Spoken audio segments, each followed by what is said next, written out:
Hey, good afternoon. I'm Dr. Joshua Grenier. And my patients always ask me about lab grown teeth. I get this question all the time. So I'm going to dive into the lit and try to bring everyone up to date. Now, it's an important topic for sure because tooth loss affects millions. People are living longer, medications dry out their mouth, so they're losing teeth. Partial dentalism is on the rise.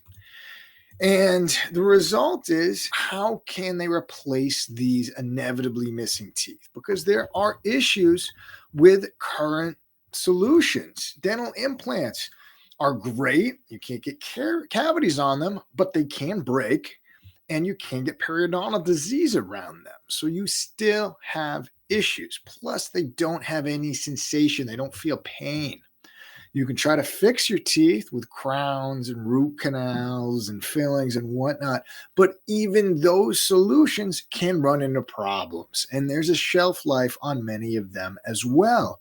So, what are we going to do? These limitations have really driven scientists to try to find a better solution. And that solution are bioengineered teeth. This is a holy grail. And by the way, as a side note, some of the same people searching how to regrow teeth are also trying to regrow hair. So there's a lot of money and there's a lot of pressure to try to produce in this field. But the idea is that teeth are supported by nerves and have a blood supply through the dental pulp, and they can sense pain, they can sense pressure, and to an extent they can even repair themselves. If a cavity gets too close, they can start to do various types of eruption patterns. And now the idea is, and this is something that's said, this was a quote from the British Dental Association, that it's exciting, but it's a long way off. And I'm really have come to the same conclusion. There's some big issues with the types of approaches, but it may be that there's approach that isn't perfect, but is good enough and is already ready to implement. So the current estimates are 10 to 20 years, and that may even be conservative. So the first breakthrough, it really came on the scene back in 2009. This was Aki Soju, who was able to harvest these germ cells. This was on a mouse model that normally develop into a tooth. And he was able to separate them, he and his team, into ectodermal and other types of stem cells, the mesoderm. So the ectoderm and the mesoderm are the two different types of cells. And they were able to mix them up and recombinate them. And they discovered that when those were reimplanted, it would create a tooth germ. They could recreate the tooth.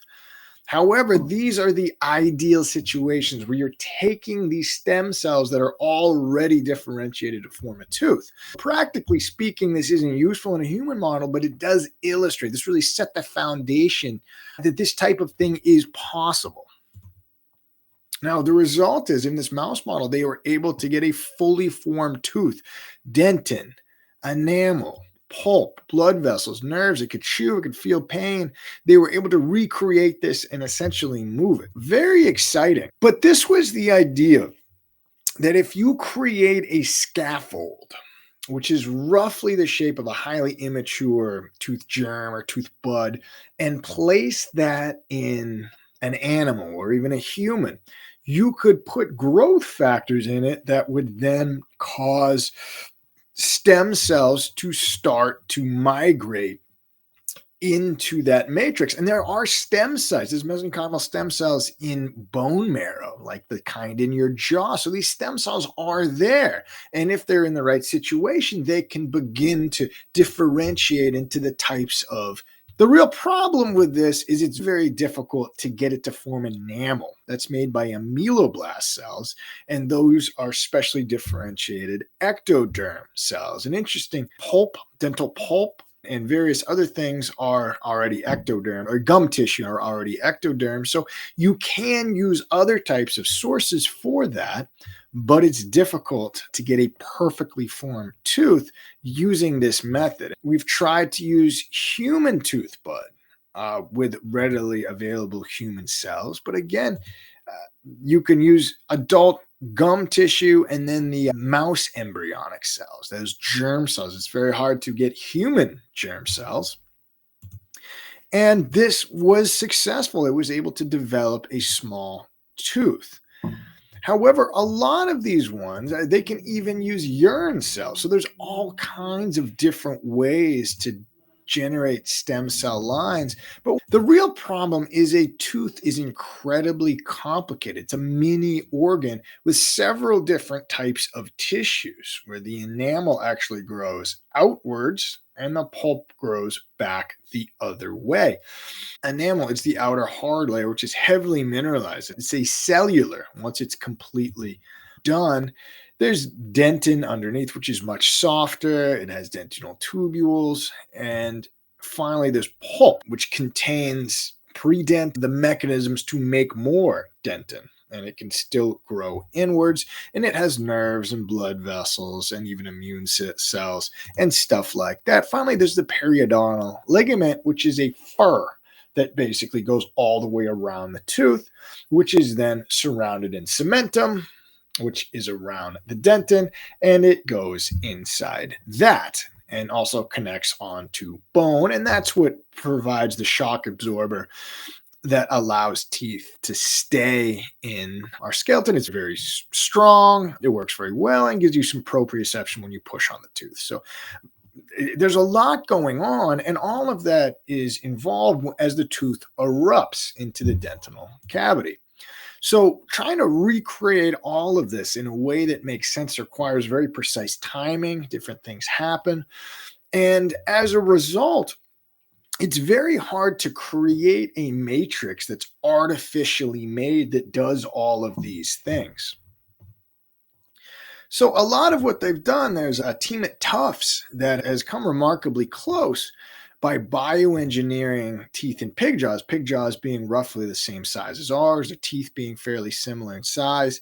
But what they had to do is use a decellularized germ from the pig jaw. So they're able to take that out, but in a way that's cheating because it has all the information already set. It's got the structure, the matrix already set, and they were able to place human cells in that. So is it possible they could transplant that? We actually transplant pig bone, pig tissues, pig hearts, all kinds of stuff, or parts of pig hearts, into humans all the time. Is it possible we could take a decellularized germ from a pig and put it in our jaw? And I would say that's extremely possible because we do it very often. So again, there are future directions here. But right now, obviously, a human jaw, if you're trying to regrow a tooth in a human jaw, you're not going to have a tooth germ handy. So you have to find another solution. Now, the scaffold, this is nature's template.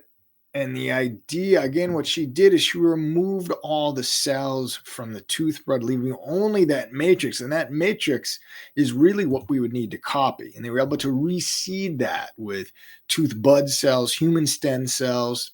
So your ectodermal cells, your mesoderm cells, growth factors, and it's incredibly complicated. And they were able to make that grow into a fully functional tooth.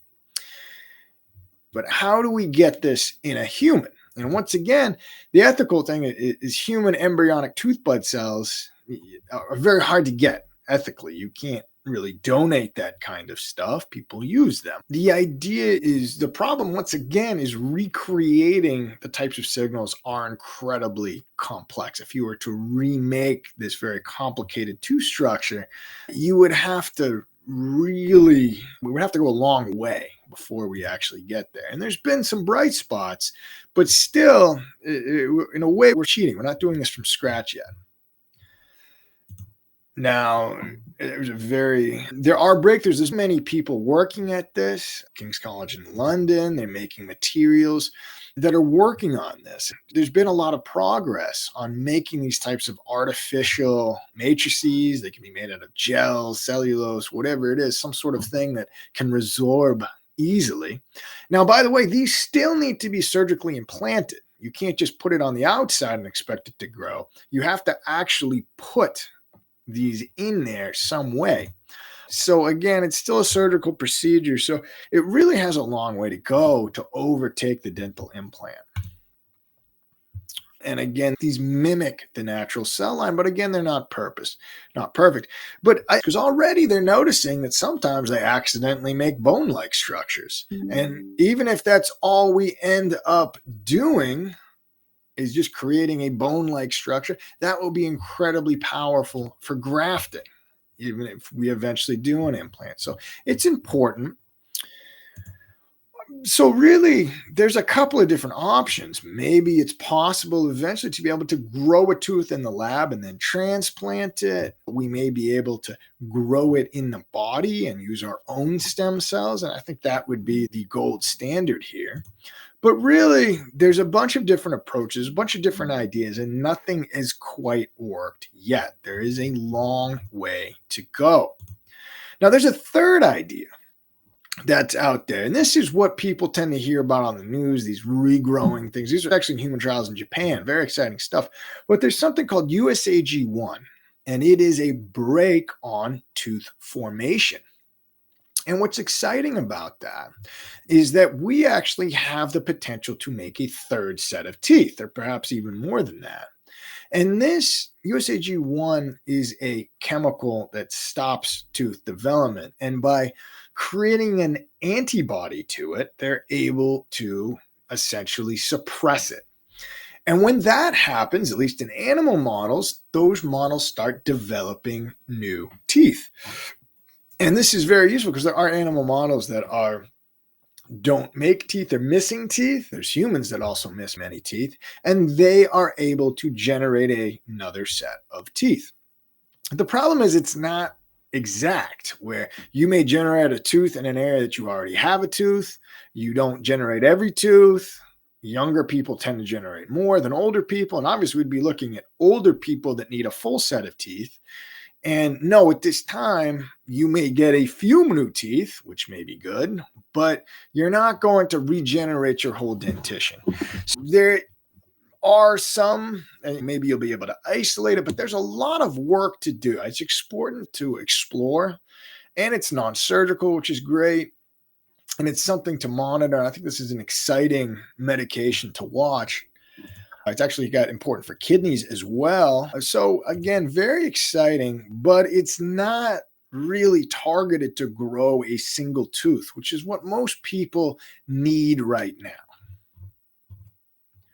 Once again, the enamel challenge, the holy grail of tooth remineralization, because it goes from a different type of tissue, it requires a highly specialized structure to grow. It's growing in a different direction and from a different tissue. So even if you figure out the mesenchymal tissue, you can grow the entire tooth and you still can have issues with the enamel. Now, for me as a dentist, I do a lot of crowns. So I don't see a problem if you develop a tooth that's got no enamel. I can just crown that tooth later, and then that will essentially replace all the enamel on the tooth. So it may not be essential, but still in a perfect world, that's exactly what you would want. And again, once the tooth's developed, you can't develop any more of it. Those ameloblast cells are gone from the body. They can't be found anywhere. So once again, this is why cavities develop permanent damage. But even if we don't develop the entire tooth, there are attempts to develop or help do different segments of it. And one is enamel, cordon, actually. And what that is a simplified version of the protein that it's amelogenin, which is an incredibly complicated natural protein. So they knew they could never make that, but they were able to make a much more simplified protein that can create similar structures. And that's exactly what this does. So it does a peptide gel, and it simulates mineral deposition. So it takes some of the minerals already found in your saliva, in your mouth, and creates an enamel-like substance. synthetic enamel, if you will. But obviously, the issue is that it doesn't make a particularly thick layer. We're only talking about a couple of micrometers. It's thin, it's very liquid. So my hope is eventually it will be vastly improved and you'll be able to replace a millimeter or two of enamel. But again, at this particular time, still composite and fillings and stuff like that are required. But it does have potential and it's very exciting to see.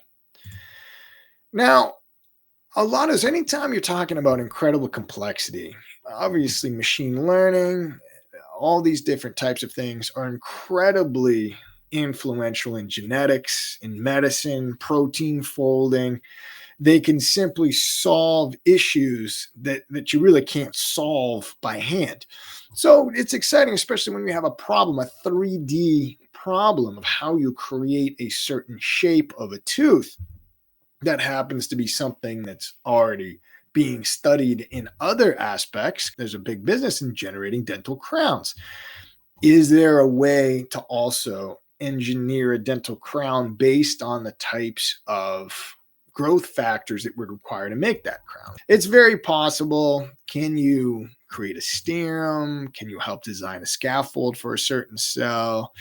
Can they do explorations of different proteins and model these types of things? It may be an important tool. And again, a lot of these things are already being discussed, particularly the idea of creating a scaffold is really the problem right now. Are there different approaches? So it remains to be seen. Now, again, it's very exciting with this new drug in human trials in Japan, the USAG1 we're talking about. Even though that would only be at this time, it's only if you're missing multiple teeth and you're young. Most likely you had a developmental condition, of which there are some where you have a potential to grow new teeth. You could grow a tooth in a place you already have a tooth, which could potentially cause you issues. So it's got a long way to go. But right now we have different bits of pieces. We figured out how to grow ectodermal cells, and we figured out how to grow dental pulps and various other mesenchymal cells. So if we could get everything all together, or we could use various parts of an animal model, or create a tooth that's just good enough that you could crown it and figure it out the rest of the way, this could be used. But at this time, there's really nothing on the horizon that's sophisticated enough to get a tooth that is at least developed enough to consistently go in a human. A lot of them are getting stuck at an early stage, and it's just not there yet. 2035, 2045, I think, as long as there's a continued effort for it, this could certainly happen. I think it will happen. We just need to figure out the right recipe to make this work. So who's going to benefit first? Obviously, right now we're looking at people that don't, kids, younger people that don't have teeth, and eventually adults with single tooth loss. The reality is dental implants, which are titanium, are very good. Most options on the horizon will also require a surgery. So the benefits are somewhat minimal. So you would have to have them be incredibly good or not be a candidate for a dental implant for this to really start to make sense. So obviously there's a lot of implant patients out there, and there's various things you can do with dental implants that you can't easily do otherwise. But the idea is that this certainly has potential and could be done in certain areas where you need to regrow bone and regrow soft tissue, which you can't easily do with dental implants right now. And that's really the problem with dental implants. If you have plenty of bone and plenty of soft tissue, implants are perfect. But if you don't have those things, it's going to be a real struggle for you. And that's the crux of the problem with implants right now.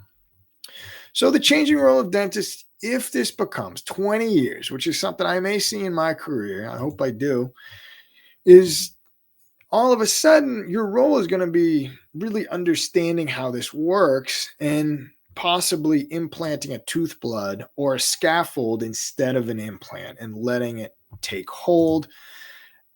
You may have to wait for the teeth to grow. Implants often are not immediate, by the way. I usually wait 4 months. A tooth that grows may take slightly longer than that. And of course, the way we monitor these is going to be different. A lot of the same issues that could occur on the tooth they just lost could probably reoccur on their new tooth. And there may be a lot of these traditional techniques. You would still need to maintain these new teeth. So the idea is you may start regrowing teeth and managing that process, which would be very exciting. I think we'd get some really good results for people. And just to reiterate Takahashi's breakthrough, yeah, very exciting, very flashy. They were growing a lot of teeth out there, but again, it's not zeroed in. They are looking at 30 adult volunteers that are missing teeth. If you're a candidate, which most people probably are not, this could be wonderful. There's also artificial tooth matrices. Very exciting, but at this time, it's still not sophisticated enough to consistently make a big, beautiful tooth every time, but they are working on it, being able to differentiate what tooth is actually being developed, what kind of cusps, but you need to, again, be highly specialized. So there's a lot of ideas. Do we generate the tooth in the lab? Do we use a scaffold? Do we use a pharmacological, like a USAG1 based approach?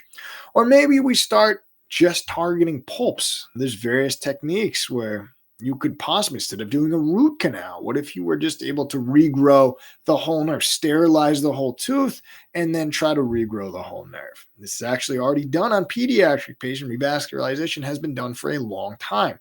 So it's not out there. It is out there. Regrowing the enamel, we already talked about. Regrowing the PDL, very complex. That's a tough one. That's the holy grail of periodontics is regrowing the PDL after you've lost bone. Can you regrow that whole apparatus all at once? And it may be challenging, but even being able to regrow a small part of the tooth may be much better than a filling or some of the other options we have right now. Really, the idea is that you could possibly just take a sample of cells from your gum, which have the ability to form these dermal layers. Mesenchymal cells from your jawbone migrate towards that tooth bud, and then your whole tooth would grow. They figured out little bits and pieces of the puzzle, but nobody's quite put it all together yet. And that is something that could be done. I think it's on the horizon and it will happen soon. Hope you guys enjoyed this. I'll be back again tomorrow in the morning at 6 a.m. live. Thank you very much.